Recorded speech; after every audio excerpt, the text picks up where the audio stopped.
ილია, შენ და გასახელეს მადრიდში ელჩად ნარკოტიკების და ბულინგის წინააღმდეგ. რაც ნიშნავს ეს შენთვის და რას გააკეთებ როგორც ელჩი? პირველ რიგში ეს დიდი პასუხისმგებლობა. მადლობას ვუხდი მადრიდის საზოგადოებას და მის პრეზიდენტს იმისთვის, რომ ეს შესაძლებლობა მომცეს. ჩემი აზრით, ცხოვრებაში ყველას მოგვიწია გარკვეულ მომენტში ბულინგის განცდა. ეს შეიძლება იყოს ფსიქოლოგიური, ფიზიკური, ემოციური. ბულინგის მრავალი ფორმა არსებობს. ასევე არსებობს ნარკოტიკები, ყველაზე გვქონია მსგავსი შემთხვევა ოჯახში, მეგობრებში ან ნაცნობებისგან, რომელსაც რაიმე სახის დამოკიდებულება აქვთ. არ ვიცი, სიმართლე ისაა, რომ დიდ პასუხისმგებლობას ვგრძნობ, მაგრამ ამავდროულად მადლიერი ვარ, რომ შემიძლია ამ გზავნილის გადმოცემა. თუმცა ჩვენს ვაჟებსა და ქალიშვილებს ჰქონდეთ სულ უფრო ჯანსაღი გარემო, რათა მათ შეძლონ საკუთარი თავის გამოხატვა გაცილებით მეტ თავისუფლებით, რათა ჩვენ უფრო მეტად ვიბრძოლოთ ბულინგისა და ნარკოტიკების წინააღმდეგ.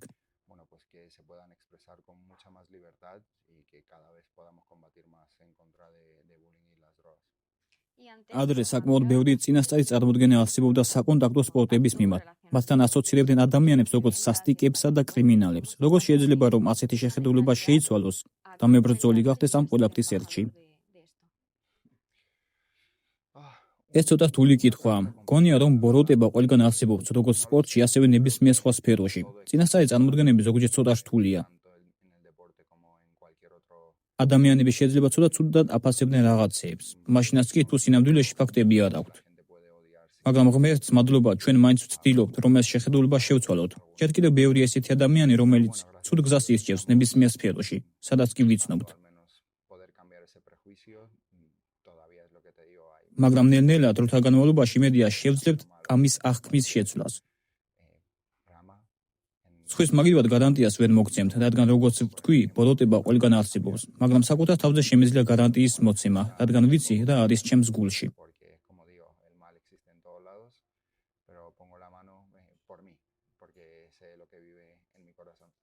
თქვენ მნიშვნელოვანი როლი ითამაშეთ ამ ევოლუციაში, განსაკუთრებით იმაში, თუ როგორ გამოიყურება ახლა ეს ყველაფერი. ბევრი გულშემატკივარი შეიძინეთ, განსაკუთრებით ბავშვები. არა? მართალია, ძალიან მახარებს იმის ყურება, რომ ასე ბევრი ბავშვი ხდება ჩართული ამ სპორტში. ყოველ დღე მეტნი არიან და ამავდროულად თავიდანვე, როცა სპორტში შევედი, ჩემი მიზანი იყო მიმეცა შთაგონება და мотиваცია ბავშვებისა და ახალი თაობებისთვის. მიხარია, რომ შედეგს ნელ-ნელა ვხედავ, უფრო და უფრო მეც. ეს ჩემთვის დიდი სიხარული და დიდი პასუხისმგებლობაა. კარგია, რომ შემიძლია ჩემი წვლილი შევიტანო მათ მომავალში.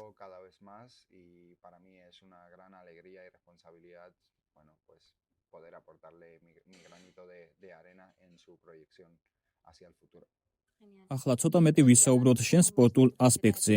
საუბარი იყო შენს ბრძოლაზე UFC-ს წლის პირველ ღონისძიებაზე. დანა უაიტმა თქვა, რომ ეს შესაძლებელია. რა ვიცით ამის შესახებ? ჯერჯერობით არაფერი ოფიციალური არ არის ამ დროისთვის. ას რაიმე ოფიციალური საუბარი მქონია მათთან. ყველაფერი ჭორების დონეზეა. როგორც კიდე ამერიკავიდან დეტალებზე დავიწყებთ ლაპარაკს, უფრო მეც გეტყვით. მაგრამ ამ ეტაპზე ნამდვილად ყველაფერი ჭორებია. ყველაზე განხილვადი მეტოქეები არიან პედი პიმბლერი და ჯასტინ გეიჯი, რომელიც ანიჭებთ უპირატესობას. მე თუ მკითხავთ, ალბათ უფრო პედის წინააღმდეგ მისჩევნია ბრძოლა, იმიტომ რომ ჩვენ ისტორია გვაკავშირებს. ფიქრობ, ეს ბევრად უფრო სანახაობრივი ბრძოლა იქნება მაყურებლისთვის. ბოლოს და ბოლოს მე ვიბრძვი იმისთვის, რომ ხალხი გავახარო და ყველას სანახაობრივი ბრძოლა ვაჩვენო. დამჯერა რომ ეს პედისთან უფრო შესაძლებელია. მაგრამ რა თქმა უნდა, მიუხედავად იმისა, თუ რა მინდა მე, საბოლოო გადაწყვეტილებას მაინც UFC იღებს.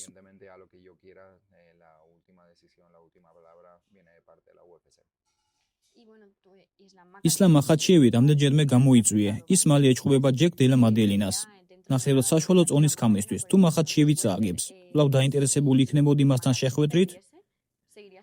თუ დელა მადელინას ამჯობინებდი?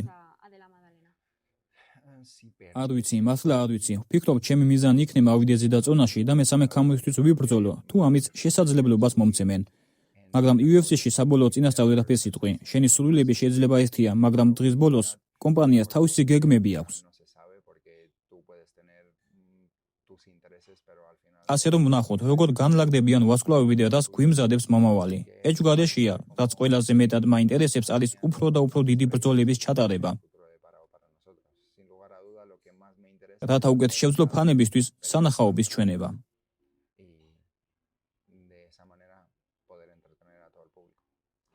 ალექს პერეირას, როგორც ჩანს, იგივე მიზანი აქვს, რაც შენ, რომ სამაგი ჩემპიონი გახდეს. ასევე საუბარია ბრძოლაზე ჯონ ჯონსთან, ტომ ასპინალთანაც კი. რას ფიქრობ ამაზე? ალექსმა დროთა განმავლობაში დაამტკიცა, რომ ყველაფერს, რასაც ხმამაღლა ამბობს და რასაც ითხოვს, ნამდვილად იმსახურებს. ის არის ადამიანი, რომელმაც უზომო დიდი შრომა ჩადო ამ სპორტში. მოიგო დიდი ბრძოლები და ყოველთვის გვერდს შედგა კომპანიას. დიდი ღონისძიებებიც კი გადაარჩინა. ის არის ფანტასტიკური მებრძოლი და როცა ის ოქტაგონში შედის, სანახაობა გარანტირებულია. ვინ უფრო მეტად გინდა, პედი პიმბლერი თუ ისლამი? ორივე, მართლა ორივე ჩემთვის დიდ გამოწვევას წარმოადგენს.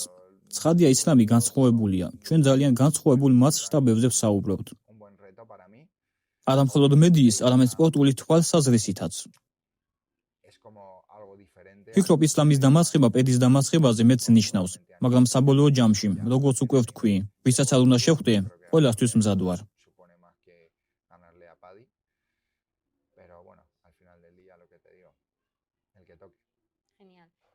ასე ვახსენეთ თქვენი დებიუტი კრივში. გაქვთ რაიმე დაგეგმილი? გყავს თუ არა მხედველობაში რომელიმე კონკრეტული მოწინააღმდეგე? არა, არაფერი მაქვს დაგეგმილი. სიმართლე გითხრათ, ეს ისეთი რამაა, რის გაკეთება ძალიან მინდა. ამ გზის კარგი მხარე ის არის, რომ ინსტრუქცია არ არსებობს განსაზღვრული გზა, ის სავსეა გაურკვევლობით. რიცი ხვალ რა მოხდება, სინამდვილეში არავინ იცის. შეიძლება ჩემი შემდეგი ბრძოლა კარგად წარიმართოს, მაგრამ ვისთანაც ჩხუბი მინდა, მან წააგოს. შემდეგ მასთან ბრძოლა საინტერესო აღარ იქნება. თავიდანვე, როდესაც კრივზე დავიწყე საუბარი, ჩემი მიზანი ყოველთვის იყო, რომ საუკეთესო მებრძოლებთან მეჩხუბა. ასე რომ ვნახოთ, როდის დადგება ეს დღე და ვინ იქნება, რადგან პირად დონეზე არავის საწინააღმდეგო არაფერი არ მაქვს. ყველაფერი პროფესიონალურია. ყველაფერი სპორტულ მიღწევებზეა დამოკიდებული. ამიტომ ვისაც იმ მომენტში ყველაზე კარგი შედეგი ექნება, მას შევხვდები.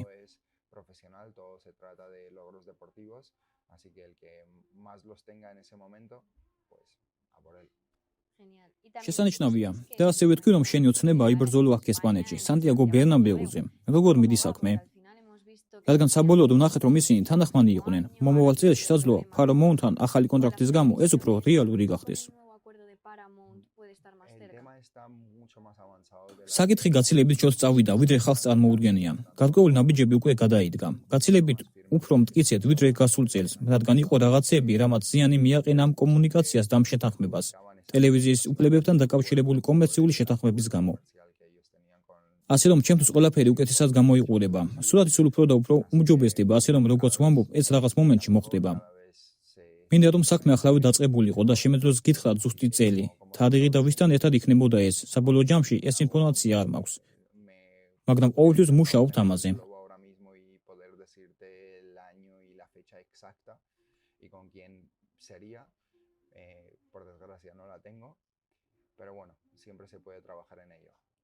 კარგია, ეს უკვე პროგრესია. ამ შაბათ-კვირას ელ-კლასიკოა. თქვენ ფეხბურთის დიდი გულშემატკივარი ხართ და ასევე მადრიდის რეალის. რას ფიქრობთ ამ დაპირისპირებაზე? ასე უნდა მოხდეს, მე ყოველთვის რეალ მადრიდის მხარეს ვარ. რა პროგნოზი გაქვს? რეალ მადრიდის გამარჯვება. ეს ჩემი პროგნოზია ყოველთვის. საიდან მოდის თქვენი გადაცემა ფეხბურთით? კერძოდ კი რეალ მადრიდით. სიმართლე რომ ვთქვა, ბავშვობიდან ფეხბურთი ყოველთვის ძალიან მომწონდა. ჩვეულებრივი ამბავია, ბავშვები ბევრს ვერთობოდით მეგობრებთან ერთად ჩვენს უბანში, სკოლაში. ფეხბურთი ბევრ ადამიანს აერთიანებს და ეს რაღაცა, რაც ყველასთან შეიძლება გაიზიარო და ყოველთვის მომწონდა. მადრიდის რეალის გულშემატკივარი ვიყავი ყოველთვის. არ ვიცი, ზოგჯერ შენ ირჩევ რაღაცას, ზოგჯერ კი რაღაცა გირჩევ შენ. ფიქრობ, მადრიდის ფანებმა უბრალოდ მე ამირჩიეს, რადგან ყოველთვის მაძლევდნენ რაღაც უნიკალურს, რაც სხვა გუნდს არ გაუკეთებია. მახსოვს მატჩებს ვუყურებდი და სერხიო რამოსაც ვესაუბრე ამის შესახებ რამდენჯერმე. ყველაზე მეტად რამოსი მომწონდა და ბავშვობაში ყოველთვის მისი მაისურით ვთამაშობდი. მას შემდეგ შესაძლებლობა მომეცა პირადად შევხვედროდი და ცოტა მეტი დრო გამეტარებინა მასთან ერთად. ეს საოცარი იყო.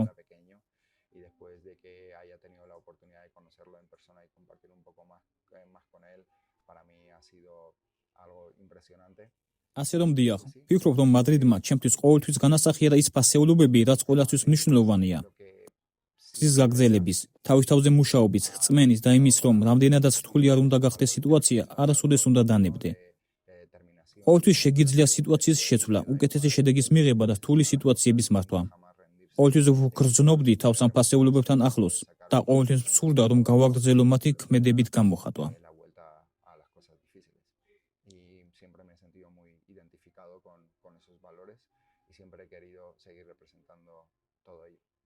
საუბრობ შენს მეგობრობაზე რამოსთან. ფერანთანაც გნახეთ, ბევრ ფეხბურთელთან მეგობრობ.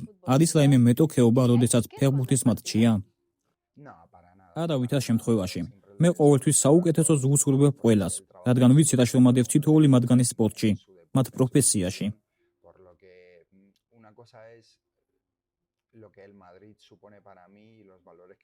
ასე რომ, ერთი რამ არის, რაც ნიშნავს მადრიდის რეალი ჩემთვის და რა ღირებულებებს წარმოადგენს ის.